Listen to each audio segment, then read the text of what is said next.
So this morning I am going into work. It's about 5:45 a.m. and I have a very, very heavy heart. We've been breeding for quite some time, many years, and it doesn't get any easier when you have a loss or when you have puppies that Mother Nature just decides that they don't have everything that they need, or they're not equipped with everything that they need to thrive. And it's really hard. It's hard. And I don't share this other than with Greg or Lumps, because a lot of people don't understand the bond that exists between humans and animals, in this case canines. And our Corsos really are my therapy. They really are, because you have a very stressful career, and you can love your career. I absolutely love my career. I love the field and the work that I do. I love the people that I've met over my career.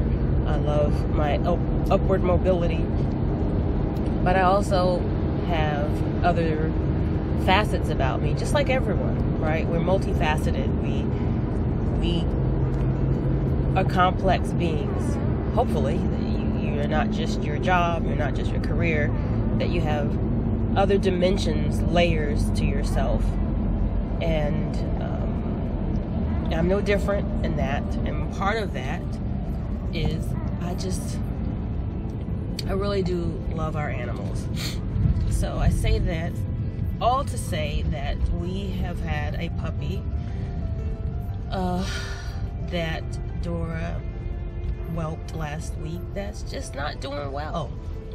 I did mention in the original video that I posted that we had a loss originally during the whelp. That means, whelp means to be born. That's what we call when dogs bear their litter, they whelp. Well, she birthed the placenta first, and by the time that pup came out, he had already expired, which tells me that he had suffocated inside. And there was really no saving him. Although in the past, I don't know how miraculously saved puppies that came out would appear to be stillborn or not breathing and had not been breathing for a while, and somehow I brought them back. Storm's litter earlier this year, we had a puppy like that, but I brought her back and no problems. This time it just wasn't meant to be. So that bothered me, and it always bothers me, the loss. But I understand that nature has a way, and you have to accept that. There is no other choice but to accept it. It was a little boy. Then a day or two after that, I check on Dora and the puppies in the middle of the night. Maybe it was 2 a.m. And there was another puppy that had expired that was under her, behind her. And I believe she probably got caught up behind Dora. And they don't know. Dora's a new mother. Even if you're not a new mother, dogs innately, most, I should say, innately will take care of their puppies, but they don't understand or can comprehend sometimes that their weight and trapping a puppy. And so I believe that this puppy expired because she got squished or crushed or could not move from under Dora, and subsequently suffocated. And that was devastating. And so my focus was just take care of everyone else. And so those two losses, there's nothing you can do. It's done. But we have one that's been struggling. And she's got a lot of moxie. I mean, she wants to survive, but she's smaller. And it's not that she's so much a runt, because she's not necessarily so small, but you can say, oh wow, she's the runt. She's just a little tiny thinner than everyone else. And sometimes in our experience, for whatever reason, they may not be born with everything they need internally, or everything doesn't necessarily work. And you don't really know that. I can tell that she's just lacking, and she just needs some help. And I've been doing that. So for the last week, I've been focused on making sure that she has supplemental food. And the other ones, man, let me tell you, they are some whippersnappers. They push, shove, and they work it because they want to live, and I don't blame them. And that's what a puppy should do. They fight to get to those nipples. They fight. They want to live. And so it's harder for her to continue to latch on, because even if you latch onto a nipple, you still have to hold it and secure. And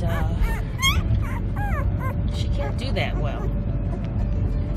And so the problem with supplementing food and bottle feeding is that that's not natural. A puppy is meant to latch onto a nipple and slowly suckle throughout the day. Take breaks, fall off, sleep, come back. They get their sustenance by long-term, slow suckling. And when you bottle feed, they don't always swallow appropriately. They may aspirate, it may come through their sinus, and worst case, it may get into their lungs. And if they don't have the strength to clear it through coughing or sneezing, it could develop into pneumonia.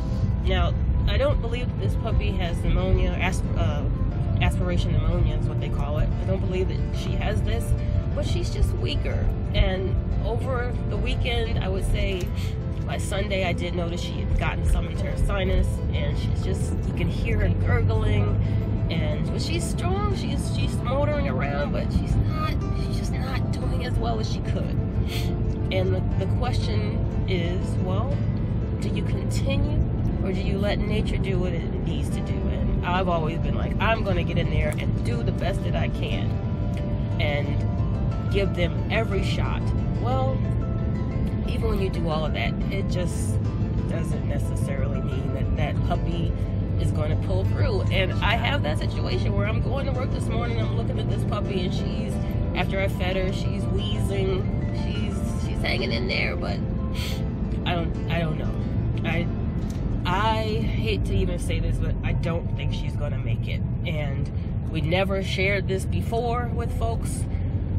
We just tell them, hey, we lost a puppy, or it happens. People understand. But I've never been this candid with, sometimes it's agonizing. Sometimes it's not nice. This is real, behind the scenes. Shit drags on, and they suffer. And I really believe she is not doing as best as she can, and I believe that she may even be suffering because of it, because not getting enough, or because she can't motor around, or she can't hold on, or if it gets into her sinus and she's squeezing, and it's breaking my heart. It really is breaking my heart. And you know, what do you do? And so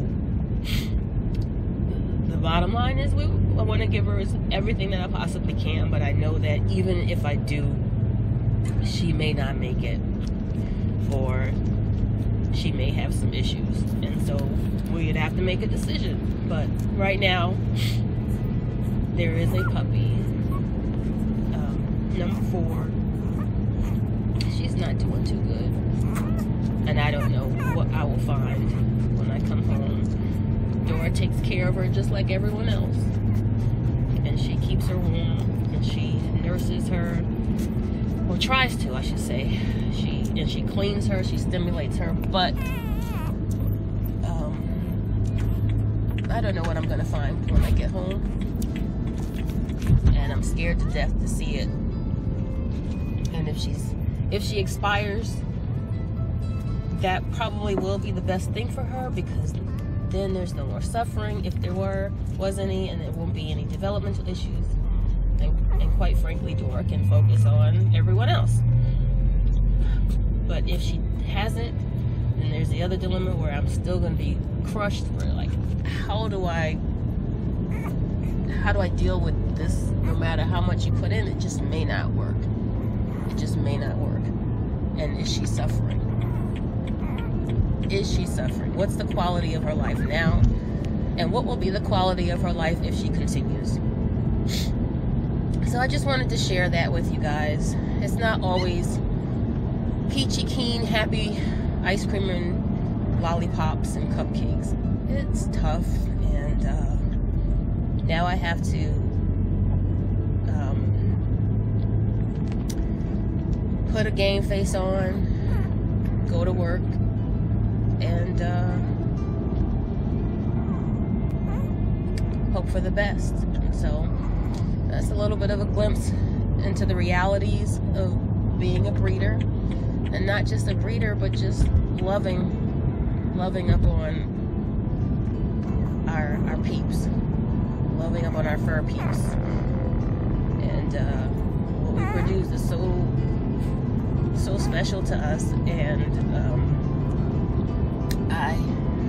I get a lot of joy when they do well, and I get a lot of pain when they do not. And that's probably about as raw, transparent, and honest that it can get. And you know, that's it. That's the reality. So